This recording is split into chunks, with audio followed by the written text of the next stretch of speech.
Hello everyone and welcome to today's video. I'm so happy all of you have made it this far. I want to still say Happy New Year. Yep, it's Happy New Year until the New Year for Ethiopia. How's about that? Yeah, but Happy New Year because January is still new and we're still trying to get our heads around our lives and leaving behind 2021 and everything that came with it and working towards redefining ourselves and our lives into 2022. And I guess it's the big reason why I wanted to come today and talk about high functioning mental illness, right? We have left behind 2021, we've got into 2022, and everyone is like motivated or not. Everyone is like, this is my year 2022, and others are like, oh my god, I can't do 2022, right? But they're not even saying it out loud. Like, it's them who know it, they think it, and they believe that that is their truth. And perhaps that is the key central characteristic and definition of high functioning mental illness.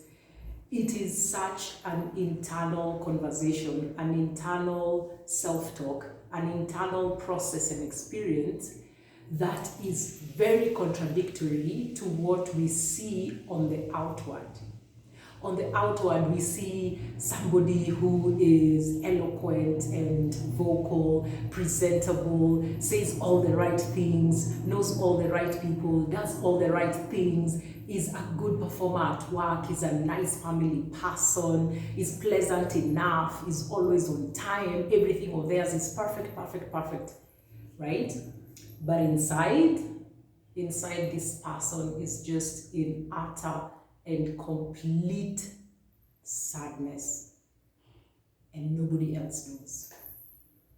And I think the craziest thing about high functioning mental illness is that because of how it presents outward, it is reinforced because we live in a society that validates, praises, and rewards, congratulates, people who on the outward seem exceedingly highly successful, high achievers, perfectionist. And you will hear me use that word perfectionist a lot because in addition to the internal life of the person being known only to them and secret to the rest of the world, their way of being able to make up for that is by ensuring that everything they do is perfect. So perfectionism is actually a very large indicator of someone who suffers from high functioning mental illness. They do not tolerate any form of imperfection, none whatsoever. And a lot of that has to do with just how much of a struggle they are undergoing themselves. Because imagine if what I am feeling inside as a person suffering from high functioning mental illness is also matched by how I present outside, like a match. That would be devastating, right? So having what I do and how I present myself out here as perfect without blemish is really a way of being able to cover up for how I truly feel and keep it concealed. And that's the danger of high functioning mental illness, because everybody else doesn't know it, everybody else is rewarding it, validating it, clapping for it, cheering for it along, rewarding it. But those days where somebody is struggling to get out of bed, those days where somebody is really like feeling so demotivated, those days that somebody is feeling they are worth nothing, even the dirt beneath the heels of their shoes, those days are invincible to everybody else. right? And because there is this idea of not matching what is inside with the outside, the person generally will keep it to themselves, right? And the thing about mental illness, and I've mentioned a lot about the issues surrounding it to do with how taboo it is, the stigma around it. You'll rarely find somebody seeking relief from an avenue that can actually bring them self-awareness, observation of their own minds, healing and growth from whatever it is that has led to that disposition that they are in. So usually you'll find that they will engage in behavior that is deemed work hard, play hard. Yeah? Work hard, play hard, and you just have this time where you just go and have a blowout, right? And you say to yourself, I deserve it, right? That is now from the people looking from the outside in. But the person inwardly is just thinking, I need to drown, I need to silence, I need to quiet, I need to suppress, I need to bottle, I need to manage, I need to control. All this internal turmoil that is threatening to bubble up and simply implode my life. Why? Because I can't control it. I don't have the tools. I don't have the idea of how to be able to do it. Now, I know it sounds so complex, so difficult. It sounds like a burden to everybody else because it's demanding of us that we not only be observant of people who display these kind of characteristics, but it's also demanding that we step up and actually manage to help these people. And maybe in our minds we're thinking, how am I supposed to do that for anybody else when I can't even do it for myself? Like, how does that even work, right? So yeah, I see the challenge, I appreciate it. And especially if we're talking about the work setting, again, because of the kind of discrimination that comes from mental illness being so taboo, you're stepping up and actually trying to help somebody may even cost them their job. It has happened. It is still happening. It might cost somebody their promotion, right? It may cause somebody to be the talk of the office, and it just may affect somebody so deeply because, who wants to be gossiped about, especially about your mental health, which is something that you yourself don't even have a hang on. But I always say, yeah, if you are in that kind of environment, it's a problem. You have a serious problem in your hands, because then it means you're not in an environment that will enable you to actually, like all other medical conditions, deal with it with privacy, with the dignity of confidentiality. And yeah, it's a huge problem. And why I'm even talking about this is because it's not just the problem for the individual, right?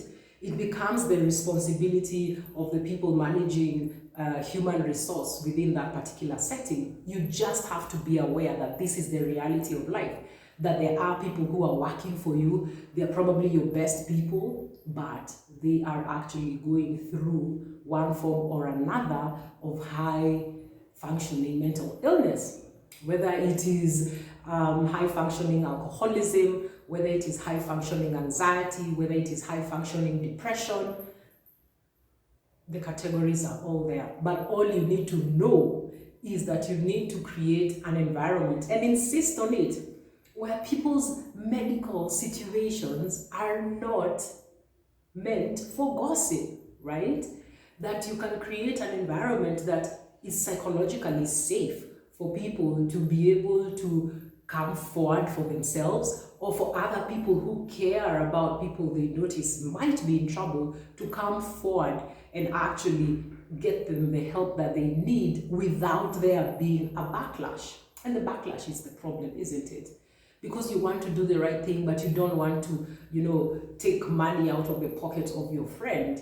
And sometimes when you come forward wanting to help somebody, what happens afterwards is not in your control, and it works against the person you are trying to help. So I do understand the catch-22 situation. But then, like myself, ask yourself, what are we to do then? Because our silence, even when we're noticing something is wrong, our inaction, even when we are clearly noticing something is wrong, is leading to people taking their own lives. So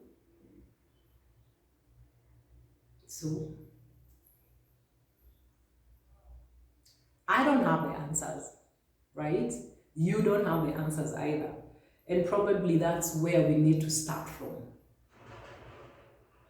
How do we actually pay attention to people who are suffering from high functioning mental illness in order to be able to get them into the care that they need, while leaving them with the dignity that actually does preserve their lives in the present and in the long run? That's the question. Okay? If you know you fall under the category of the characteristics I've talked about, seek therapy. Your therapist will honor you, will dignify your experience, will provide you with the highest levels of confidentiality. If you know somebody that you care about and falls under the category of the characteristics I have spoken about, book an appointment for this person.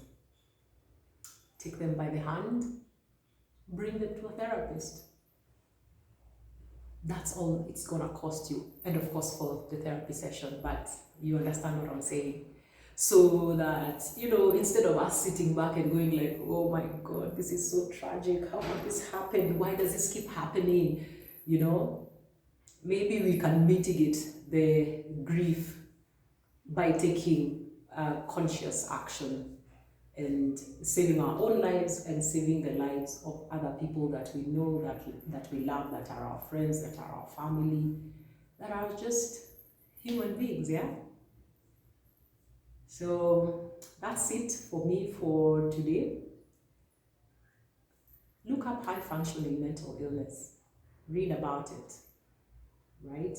Because the days of saying that people suffering from mental illness are out there in the nude, na ile gunia ile wanajaza ile ma plastic bottles na makaratasi, wanaokota makaratasi, wanawasha moto, wanakausha nguo na moto ile wamewasha. Those days are done. Those days are over, right? Understand that your mind and your body are actually one thing, and the separation that we give it only exists in our tiny little minds, but it's not true. So have a good day of oneness between your mind and your body. Ciao.